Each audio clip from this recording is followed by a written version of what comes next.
میں دعوت دیتا ہوں اس آواز کو جو ہمیں یہاں پنجاب میں بہت دور سے سنائی دیتی ہے اور ہمیں کہا جاتا ہے اس کو مت سننا. کسی تعارف کے محتاج نہیں جناب منظور پشتین صاحب.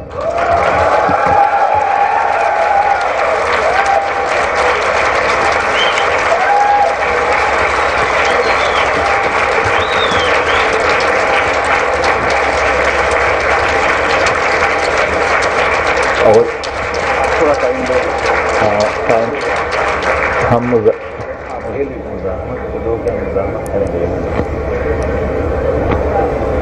بسم اللہ الرحمن الرحیم. السلام علیکم ورحمۃ اللہ وبرکاتہ. یہاں پر وہی دکھ وہی درد جو ہم چاہتے ہیں کہ لاہور کے لوگ اور اس ملک میں رہنے والے جتنے بھی لوگ ہیں وہ سن لے. میں آج زیادہ سے زیادہ بات وہاں پر کچھ ایسی یعنی جو ہم کہہ رہے ہیں 70,000 لوگ شہید ہو گئے ہیں, تھوڑا ان کی بات کرتے ہیں کہ طریقہ واردات کیا تھا. ایکسٹرا جوڈیشل کلنگز کی بات ہم سنتے ہیں. ایکسٹرا جوڈیشل کلنگ کن کن طریقوں سے ہوا؟ فیک انکاؤنٹرز کے ذریعے. 2018 میں فروری میں نقیب اللہ محسود نامی ایک نوجوان کے بارے میں سنا ہوگا کہ راؤ انور نے اس کو کس طرح بے دردی سے شہید کر دیا. ایک احتجاجی تحریک اٹھی, مگر ہماری قسمت میں احتجاجی تحریک چلانے کے بعد بھی انصاف نہیں ہوا. راؤ انور کے متعلق لکھا گیا کہ 444 اور بھی ان نے لوگ قتل کر دیے. راؤ انور آزاد ہے مگر اس کے خلاف آواز اٹھانے والے علی وزیر جیل میں ہے. ظلم اور بربریت کے خلاف آواز اٹھانے والے علی وزیر جیل میں ہے. علی وزیر کو جیل میں رکھنے کے لیے اور گرفتار کرنے کے لیے اس ملک میں ادارے اور عدالت موجود ہے, مگر علی وزیر کے خاندان کے 17 شہیدوں کو انصاف دینے کے لیے کوئی عدالت اور کوئی ادارہ موجود نہیں ہے.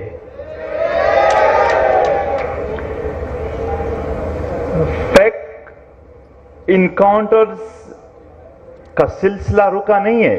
ابھی 29 اکتوبر کو زار قیوم اور لال مرجان نارتھ وزیرستان کے 2 شہری تھے. بنو سے 8 مہینے پہلے گرفتار کیے تھے, مزدور تھے. 29 اکتوبر 2021 کو میرلی میں ان کی لاشیں کہیں ڈال دیے, پھینک دیے اور کہا کہ انکاؤنٹر میں مار دیے گئے. فیک انکاؤنٹر کے نام پر اگر میں یہاں بات شروع کر دوں تو ہزاروں واقعات ہیں. یہاں پر جتنے بھی ہم کہتے ہیں کہ قتل کر دیا گیا, وہ صرف ایک انسان کا قتل نہیں ہوتا ہے, وہ ان ماؤں کی امیدوں کا بھی قتل ہوتا ہے, ان بچوں کے امیدوں کا بھی قتل ہوتا ہے جو ان کے سہارے جیتے ہیں, وہ اس گھر کے معیشت کا بھی قتل ہوتا ہے. اس کا ایک اور شکل ہے ڈائریکٹ کلنگز. ڈائریکٹلی مارتے ہیں, جس طرح کے خڑ کمر شہداء کے بارے میں آپ لوگوں نے سنا ہوگا. 26 مئی 2019 کو اسٹریٹ فارورڈ ایک ریلی پر فائرنگ کر دی گئی جس میں 16 شہید ہو گئے اور 45 زخمی ہو گئے. اور یہ ڈائریکٹ فائرنگ پشتونوں کے گیدرنگز پر کرنے کے روایات پاکستان بننے کے 1 ہی سال میں شروع ہو گئے تھے. بابڑا سے لے کر آج تک وہی ڈائریکٹ کلنگز کے واقعات ہو رہے ہیں, اور پروفیسر ارمان لونی کو بھی ڈائریکٹ شہید کر دیا گیا. اور اس طرح آپ لوگوں نے سنا نہیں ہوگا کیونکہ میڈیا والوں کو جرنیل کی طرف سے اجازت نہیں ہے, کرنل کی طرف سے, کہ آپ لوگوں کو وہ حالات بتا دیں. ورنہ پچھلے سال چمن میں عام عوام پر جب فائرنگ کیا گیا, اس میں جو 2 نوجوان عبدالرزاق اور متی اللہ شہید ہو گئے, اس کے عمر 12 سال اور 14 سال تھے. چھوٹے چھوٹے بچوں کو بھی یہ لوگ معاف نہیں کرتے ہیں. اس کا ایک اور شکل بھی ہے ان ایکسٹرا جوڈیشل کلنگ کا,